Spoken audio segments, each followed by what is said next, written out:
A family who wanted to start a new life in the countryside but instead found themselves living with a ghost. The film opens by showing a happy family consisting of Len, Jenny, and their only daughter, Sally. They decide to start a new chapter in their lives by buying a very affordable house in the peaceful countryside of Yorkshire, England. Even though the house is relatively cheap, it comes with complete facilities and high-quality furniture. The beautiful kitchen atmosphere becomes a special attraction, especially for Jenny, who is always enthusiastic whenever she cooks in the kitchen. Upon arriving there, they are warmly welcomed by their friends Brian and Rita, who also happen to live in the area. Brian and Rita intend to help them carry their belongings into the new house. Panic over. I've got a job. First three. Yeah. In addition, Sally meets her new friend named Lucy, who lives just a few blocks away. From Sally's expression, it seems that she does not like the environment where she is living now. That night, they all hold a small party to celebrate Len and Jenny's move. Come on, look at like you're happy, will you? Come on. So you get that thing out of bed. Come on. Oh, cheers. New house. Cheers. Nice. You'll be getting home? Later that night, while Sally is sleeping, she suddenly wakes up after hearing a sound that turns out to be her bedroom lamp swinging by itself.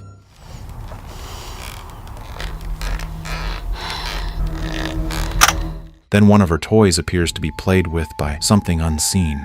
The disturbance frightens Sally so much that she cannot sleep all night. When morning comes, Sally tells them about the incident from the previous night, which makes her feel even more uncomfortable staying in the house. Despite hearing her story, Len and Jenny downplay the incident and think that the swinging lamp might have been caused by the wind. Since it is time for school, Len and Jenny ask Sally to get ready because it is her first day at her new school. Sir! That led to the demise of the Catholic Church in England. The 8th, sir. Good girl. Night falls again. Len and Jenny ask Sally to watch the house while they go to a party. Not stopping here on my own. Shortly after Len and Jenny leave, Sally is left alone in the house. At that moment, she experiences supernatural disturbances again.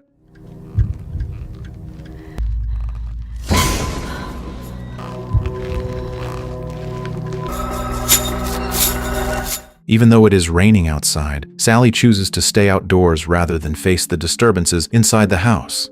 After being outside for quite some time, Jenny finally returns home with Rita. Sally explains why she was outside, saying that she experienced another supernatural disturbance. Jenny, who does not believe Sally's words, assumes it was just a coincidence and not related to ghosts. Jenny and Rita then tell Sally to go to sleep so she can go to school on time the next day. While Jenny is chatting with Rita, the electricity in the house suddenly goes out. Strangely, the neighboring house still seems to have power. At that moment, a loud noise is heard from the upper floor, immediately drawing Jenny and Rita's attention. It turns out that Sally also hears the noise, causing her to wake up from her sleep. Sally wants to check the source of the sound, but suddenly a large clock on the staircase falls down, making Jenny very angry at Sally and accusing her of breaking it. However, her assumption turns out to be wrong after she hears noises from upstairs that clearly do not come from Sally. My arse it is!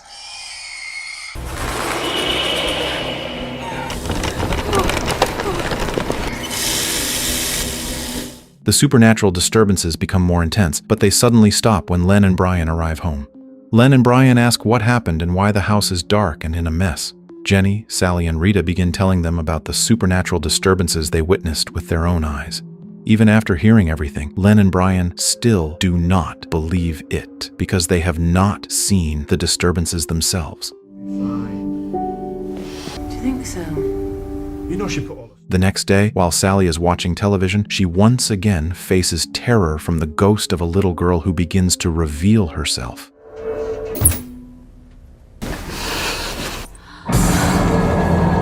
Upon closer observation, the ghost appears to be the same age as Sally. Not only Sally, but Len also experiences a supernatural disturbance while he is in a dark room.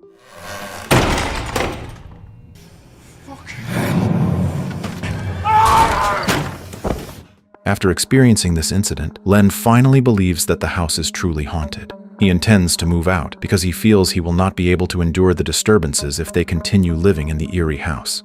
However, due to the very high price of houses and their limited funds to buy a new one, they eventually agree to invite a priest named Father Clifton, hoping that the ghost wandering in the house can be driven away.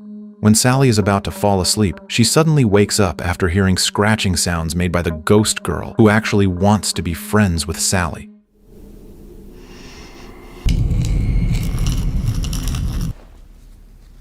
What do you want? Meanwhile, Len and Brian choose to play billiards so they do not constantly think about the ghost in the house Len just bought. While they are enjoying the game, a man suddenly approaches Len after overhearing part of their conversation about Len's house being haunted. Hearing this, the man suggests that Len publish a newspaper story about the ghost in his house as a way to make money.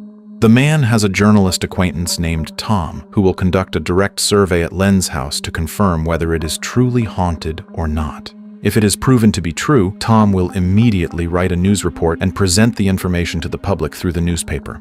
Hearing this idea, Len becomes interested in inviting Tom to his house. Later that afternoon, Tom arrives at Len's house to conduct the survey firsthand. Len guides Tom around the house, especially to the areas where Len previously experienced ghostly disturbances. Despite touring the house, Tom does not witness any supernatural activity. Since the house seems safe, Tom decides to leave, assuming that there is no ghost present. However, just as Tom is about to leave, he is suddenly slapped by something invisible. Shocked by the incident, Tom finally believes that the house is haunted. Without delay, Tom immediately publishes news about the presence of a ghost in Len's house. The news spreads rapidly through newspapers and television, attracting widespread attention. Many people become curious and flock to Len's house just to witness the ghosts themselves. Len sees this as a golden opportunity to make money and allows visitors to enter by charging an entrance fee of £1 to see the ghost inside his house. In the end, Len manages to earn a large profit. Eventually, Jenny returns home from shopping and is confused to see her house filled with people. Unhappy with the presence of so many strangers, Jenny quickly drives them away. Len becomes very angry at Jenny for acting on her own, since this opportunity could have been used to earn more money. Playing it. Making us a few quid, love. Get rid of them. Just go on. Meanwhile, Sally and Lucy casually play around inside the town hall, where Sally accidentally notices a special room displaying belongings of a woman she does not recognize. At a glance, Sally feels that the woman resembles the ghost girl haunting her house. Secretly, she takes one of the displayed items, a necklace, before they finally leave the place.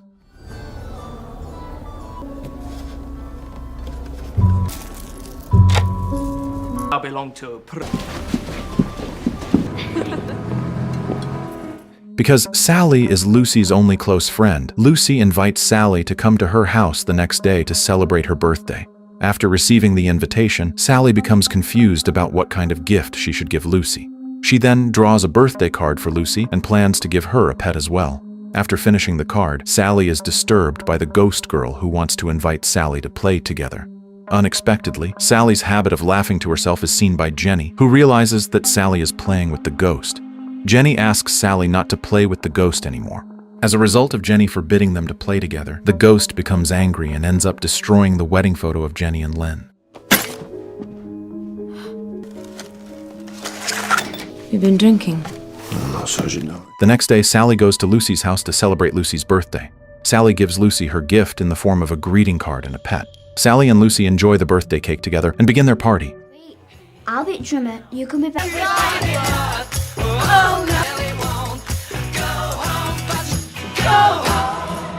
Before Sally goes home, Lucy's mother gives Sally a serious warning not to bring Lucy into her house. Lucy's mother explains that she knows the rumors about Sally's house, which has long been believed to be haunted. She is very cautious and does not want Lucy to experience anything bad, since Lucy is the only family she has. Lucy's safety is her top priority. After arriving home, Sally is confronted by a man named Hillary Barnes, who offers his help to get rid of the ghost residing in Sally's house. Because Sally's parents are not at home, Hillary only leaves his business card. He explains that if Sally needs his help, she can contact him anytime through the phone number listed on the card. Let her know cold, will you? You've got a malevolent spirit. The next night, when everyone is asleep, Jenny once again experiences supernatural disturbances as the ghost child appears before her eyes.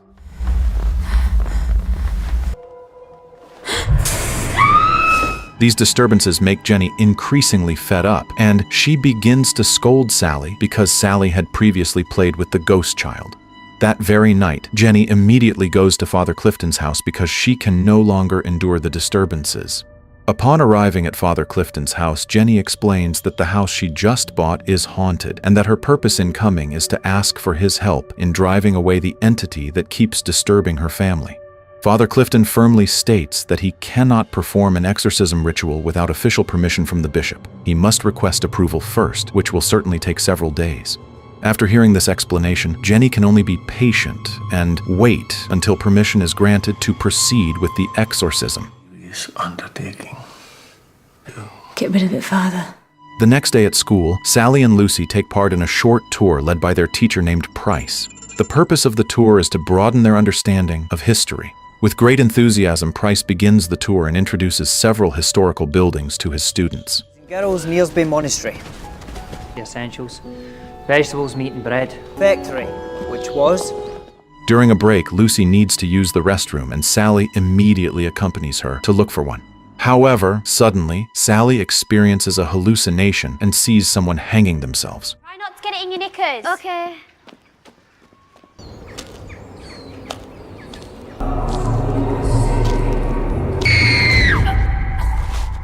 Shocked by the vision, Sally immediately faints.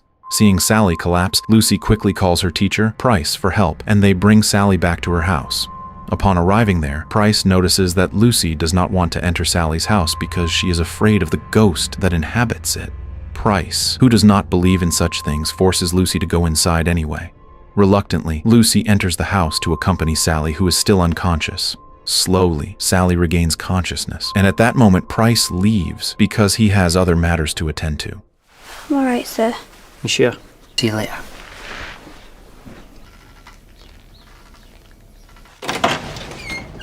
Shortly after Price leaves, the electricity in the house goes out.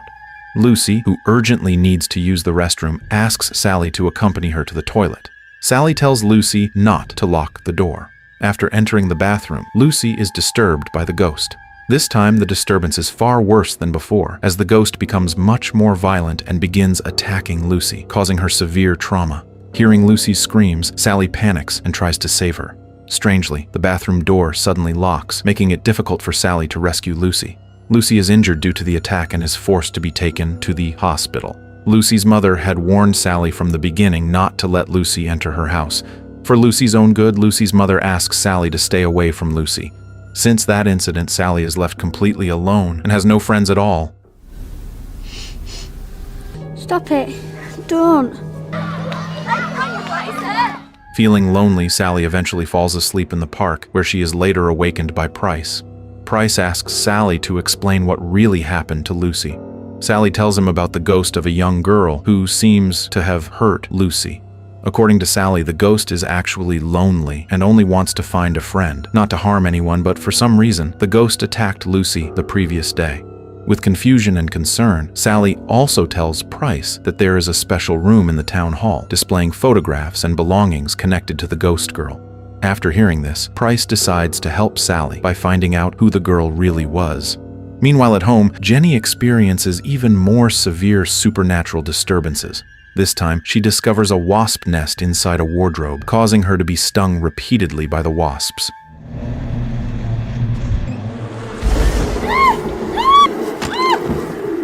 Fortunately, Rita arrives just in time and immediately takes Jenny away from the house.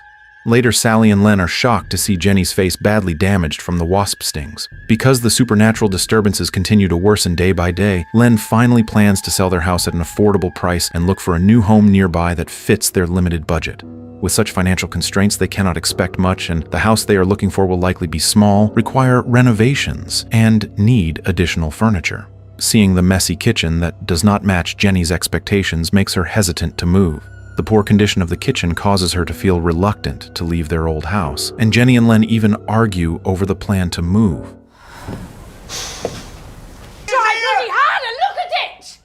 The next day, Price meets Len and tells him about the ghost girl inhabiting his house. Price has discovered that the girl was found dead with her tongue cut off, and that she was 13 years old at the time of her death, the same age as Sally. Instead of feeling helped, Len angrily tells Price not to interfere in his family matters. That's our business, isn't it? And what I happen to be fond of. Meanwhile, Jenny is seen contacting Father Clifton to ask about permission for the exorcism ritual, but it appears that the bishop does not grant Father Clifton approval this time. Elsewhere, while Sally is playing on a swing, she looks again at the item she once stole from the town hall. She then remembers a man named Hilary Barnes, who previously gave her his business card and offered help to get rid of the ghost in her house. Eventually, Hilary arrives at Sally's house together with his wife. Hilary asks whether they have any belongings that once belonged to the ghost girl, as this would make it easier for him to summon and expel the spirit. Sally quickly hands over the necklace she took from the town hall. With the help of Hilary's wife, they immediately begin the exorcism ritual.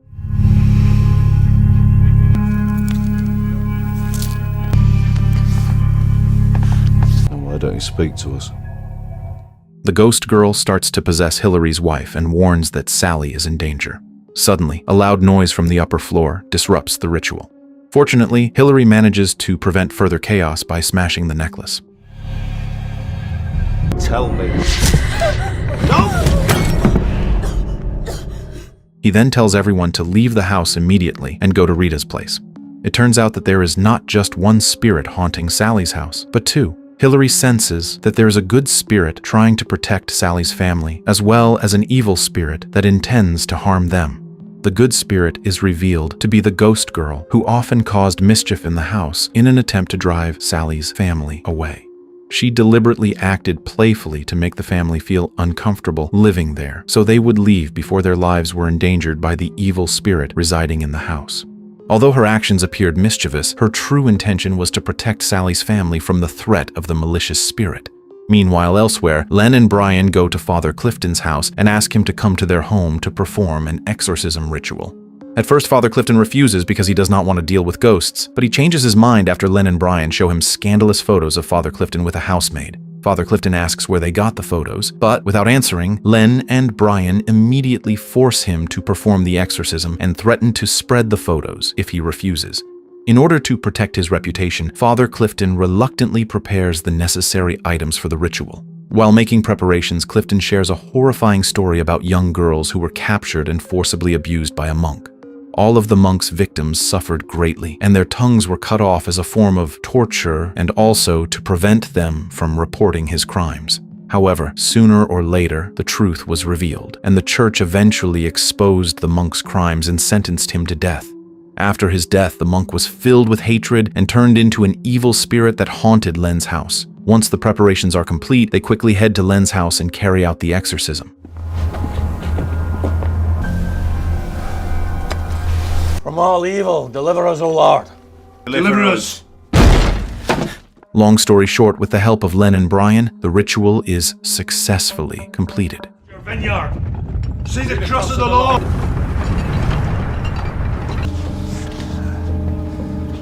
Get up there. It's your bloody house. Your place is in solitude. Make them get down and crawl with.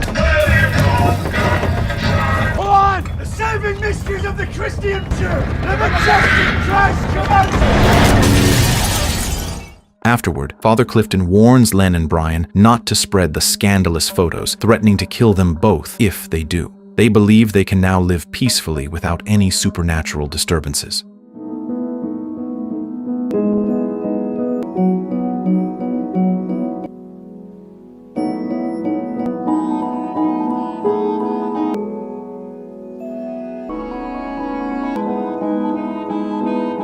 At first, that seems to be the case, but none of them realize that what Father Clifton expelled was actually the ghost of the young girl, while the evil spirit remains in the house. This becomes evident after several calm days when the disturbances return and brutally attack Sally.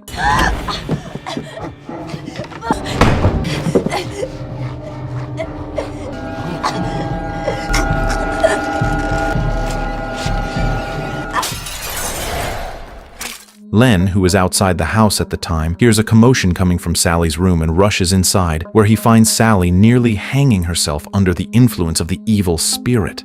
Len and Jenny try to save Sally, but the evil spirit prevents them. the spirit manifests as thick black smoke and attempts to kill Sally. Fortunately, before it succeeds, Sally throws the necklace that once belonged to the ghost girl, hoping the spirit will return to help her. Sally's action succeeds, summoning the ghost girl back, and a battle breaks out between the good spirit and the evil spirit.